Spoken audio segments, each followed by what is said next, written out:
How do you lose millions of dollars in a single weekend and still act like everything is fine? 1981 gave us massive hits, sure, but it also gave us movies so wildly misjudged, so overconfident, that studios probably heard the cash registers crying. Big stars, bigger budgets, ideas that sounded genius in a meeting room and disastrous everywhere else. And at the very top of this list sits a film that made money and still lost everything that mattered. You take a legendary masked hero. You turn him into a broad comedy. You lean into exaggerated costumes and over-the-top jokes. What could possibly go wrong? Almost everything. Zorro the Gay Blade tried to reinvent the classic swashbuckler into a light parody starring George Hamilton.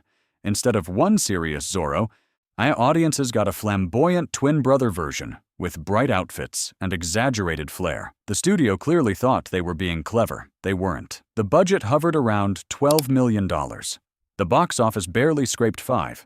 That is not a stumble. That is a fall down the stairs. The real problem was tone. Was it satire? Was it homage? Was it trying to modernize the character? The marketing didn't know. The trailers didn't know. The audience definitely didn't know. In 1981, people wanted action heroes played straight, not a winking spoof that felt like it belonged on late-night television instead of a big screen. The result? A recognizable brand that confused its fans and quietly disappeared. Sometimes reinventing a legend just makes people miss the original. This one had a solid idea, a famous title, a proven studio, and it still collapsed. The Incredible Shrinking Woman was Universal's attempt to update their own classic shrinking concept, this time with Lily Tomlin in the lead. Instead of suspense, they went for satire. Instead of emotional stakes, they went for corporate jokes and social commentary. Audiences did not sign up for that. The movie cost around $10 million. It barely made that back, and that's before marketing costs. Studios don't like barely. The film tried to mix slapstick with commentary about consumer culture, tiny woman in a giant world, big metaphor, big sets, big effects.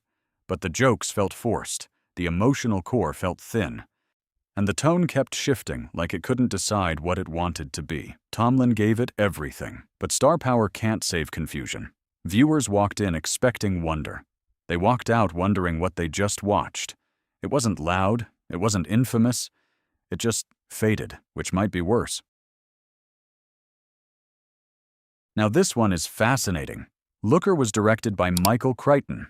Yes, that Michael Crichton, the man who would later shape blockbuster storytelling. In 1981, he made a sleek thriller about digital modeling and computer-generated faces replacing real people. Sound familiar? It should. The movie predicted modern digital avatars decades early. That should have made it visionary. Instead, it made it cold. The budget sat around $12 million. The box office landed around $5. That gap hurt. The film was glossy, stylish, almost clinical. It felt more like a tech demo than a thriller. Audiences in 1981 were not ready for a story about computer-generated humans. They wanted warmth, action, clear stakes. Instead, they got sterile offices, slow pacing, and a concept that felt abstract. Today, Looker feels eerie and ahead of its time. Back then, it felt distant. Hollywood sometimes punishes movies that arrive too early, and this one paid the price. This was supposed to be huge. Honky Tonk Freeway had a massive budget for a comedy, around $24 million. That was serious money in 1981. The studio clearly believed they had a hit on their hands. They did not. The film follows a small town trying to reroute a highway to save itself. Big ensemble cast, big satire energy, big production scale. They even built elaborate sets to simulate a Florida town. It earned roughly $2 million. That is not underperforming. That is catastrophic. The movie's tone was all over the place. It wanted to be sharp social commentary but played like a confused road trip comedy. Critics weren't impressed. Audiences weren't interested. Word of mouth was brutal. And because the budget was so high, the failure felt even louder. When a small film flops, it hurts. When a big film flops, it echoes through studio boardrooms. Honky Tonk Freeway became a cautionary tale. Spend big, lose bigger. You cast Lauren Bacall. You build a thriller around obsession and fame. You think you have prestige drama. Instead, you get one of the quietest flops of the year. The Fan was meant to be a psychological thriller about celebrity culture and the dark side of admiration. On paper, that sounds gripping. In execution, it felt heavy and joyless. The budget was around $8 million. It earned roughly $3. The problem was pacing. The film moved slowly, almost deliberately so. But audiences in 1981 were leaning toward high adventure and big spectacle. Raiders of the Lost Ark was dominating screens. The Fan felt like it was whispering in a crowded room. Critics were harsh. Viewers stayed away. And despite Bacall's reputation, the film could not generate momentum. It wasn't flashy enough to be entertaining. It wasn't subtle enough to be art house. It sat in the middle, and the middle is dangerous. Hollywood learned something that year. Star power alone does not guarantee seats filled. Here's the thing about carbon copy. On paper, it sounds sharp. A wealthy executive discovers he has an adult son he never knew about. Culture clash, corporate satire, fish-out-of-water comedy. That could work. It didn't. The movie starred George Segal and introduced a young Denzel Washington in one of his earliest film roles. That alone should make it interesting. But 1981 audiences were not in the mood for a tone that kept wobbling between heartfelt and awkward. The budget was around $8 million. It earned about $9. That sounds fine until you factor in marketing. Studios don't count almost. They count profit. The bigger issue was discomfort. Yet the film tried to comment on race and corporate identity in a way that felt unsure of itself. The jokes didn't always land. The drama felt safe. It wanted to be bold without actually stepping too far. And when a movie hesitates, the audience feels it. Carbon Copy wasn't a disaster on the scale of some others here, but it's a perfect example of a film that had something to say and never figured out how to say it clearly. Sometimes confusion costs more than controversy.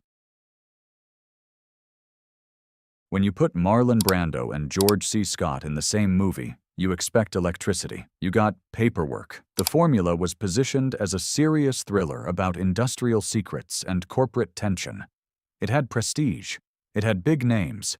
It had a heavy tone. What it didn't have was momentum. As the budget was around $16 million, the box office came in near $9.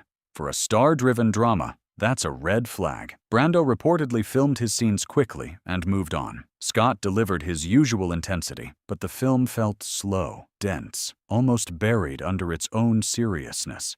1981 was not kind to slow thrillers. Audiences were lining up for spectacle and adventure. The formula asked them to sit through boardroom tension and complex plot threads.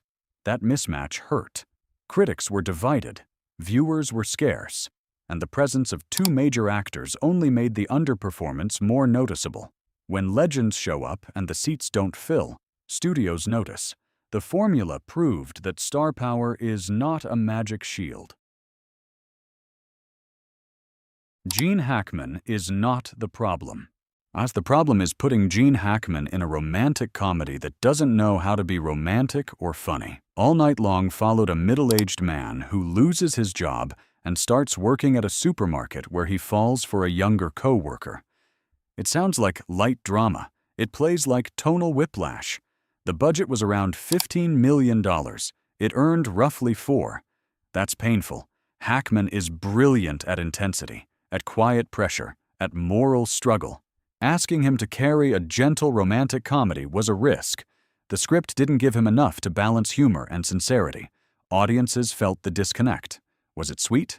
Was it cynical? Was it social commentary? It shifted too often. And in 1981, viewers had options. Big options. If a movie felt uncertain, people simply chose something louder. All Night Long faded quickly. No scandal, no cult revival, just silence. Sometimes the worst fate for a film isn't outrage, it's indifference. This one tried to be clever. Very clever. Holy Moses was a parody of epic historical films. It starred Dudley Moore and featured a cast packed with recognizable faces. The studio clearly hoped lightning would strike twice after earlier spoof successes in the late 70s. It didn't. The budget was around $8 million. The box office barely crossed $1 million. That is not a stumble. That is a crash landing.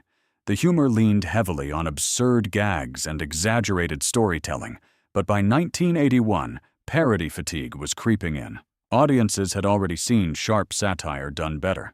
This felt like an echo. Critics were brutal. Reviews called it forced, lazy, trying too hard. And when parody doesn't feel fresh, it feels tired fast. The marketing promised big laughs. Viewers didn't respond. Word of mouth did the rest. Holy Moses quickly became shorthand for a spoof that misjudged the moment. Comedy is risky. Big budget comedy is riskier. When the jokes miss, the silence in the theater is loud. You take a strange behind-the-scenes idea about actors playing small fantasy characters during the filming of a classic movie. You mix in espionage chaos, slapstick comedy, and an enormous ensemble cast. You spend big money trying to make it feel grand. Under the Rainbow cost around $18 million. It made roughly $6 million. That gap stings. The studio believed they had a crowd-pleasing comedy. The marketing pushed it hard. Big posters. Big expectations. But the humor felt forced. Scenes dragged. Jokes landed with a thud instead of a punch. Audiences in 1981 were picky. They wanted sharp laughs or real spectacle. This film felt stuck between cartoon chaos and historical farce. The tone wobbled. The pacing felt messy. Critics didn't hold back. Reviews pointed to overcrowded scenes and frantic storytelling that never found rhythm. Word of mouth turned cold fast. Under the Rainbow wasn't just a flop. It was expensive confusion. When a studio spends that much and gets that little back, it changes future decisions. This one quietly closed doors on similar oversized comedies for a while. Here's the twist. Dragonslayer wasn't terrible. In fact, visually, it was impressive. And produced with the help of major effects talent, Dragonslayer delivered one of the most realistic dragons ever put on screen at the time. The creature effects were groundbreaking. The tone was darker than typical fantasy. It felt serious. It also underperformed. With a budget around $18 million, it earned roughly $14 million domestically. That sounds decent, but expectations were much higher. The studio had invested heavily, betting on fantasy becoming the next big trend. The problem? Competition. Raiders of the Lost Ark dominated the year. Audiences had already chosen their epic adventure. Dragonslayer felt heavy and grim compared to lighter blockbusters. The marketing struggled to explain the tone. Was it family fantasy? Adult epic? It sat awkwardly in between. Critics respected the craft. Viewers hesitated. Yeah, and hesitation costs money. Dragonslayer later gained appreciation. But in 1981, it didn't meet expectations. And in Hollywood, missing expectations can hurt almost as much as a full collapse. This one is legendary for the wrong reasons. Heartbeeps starred Andy Kaufman and Bernadette Peters as robots who fall in love and go on the run. Yes, that was the pitch. Romantic robot road trip. The budget was around $12 million. It earned about $2.5 million. That is brutal. The makeup effects were elaborate and expensive. The tone aimed for sweet and whimsical, but audiences found it awkward. The robots looked strange. The pacing felt uneven. The humor didn't connect. Critics were harsh. Some called it one of the most misguided projects of the year. Kaufman's unique comedic style didn't translate cleanly into this soft sci-fi romance. The studio had hoped for something charming and emotional. Instead, they got confusion. Heartbeeps became a cautionary tale about high-concept ideas that sound cute in a meeting but collapse under execution. Sometimes the idea feels magical on paper. Then the cameras roll. Now we end with a different kind of disaster. Mommie Dearest did not completely fail financially. It earned around $19 million against a budget of roughly $5 million. But here's the catch. It was supposed to be prestige drama. Awards, respect, serious acclaim. Instead, it became infamous. The film told the story of Hollywood icon Joan Crawford through the lens of her daughter's memoir. Faye Dunaway delivered an intense, Like theatrical performance that audiences didn't know how to process. Was it serious drama? Was it accidental camp? The tone felt explosive. Critics were divided. Some praised the commitment. Others called it over the top. Viewers turned certain scenes into cultural punchlines. The film became more known for memes and midnight screenings than for awards. And that stung. The studio expected legacy. They got ridicule. Dunaway later spoke about the impact it had on her career. The reputational damage outweighed the ticket sales. Mommie Dearest proved something important. A movie can make money and still lose. So that was 1981, a year of massive hits and even bigger faceplants. Proof that hype means nothing if the audience is not buying it. Which one surprised you the most, and which flop secretly deserved better? Drop your take below. Hit subscribe for more cinema chaos, because Hollywood never stops swinging big, and sometimes missing bigger.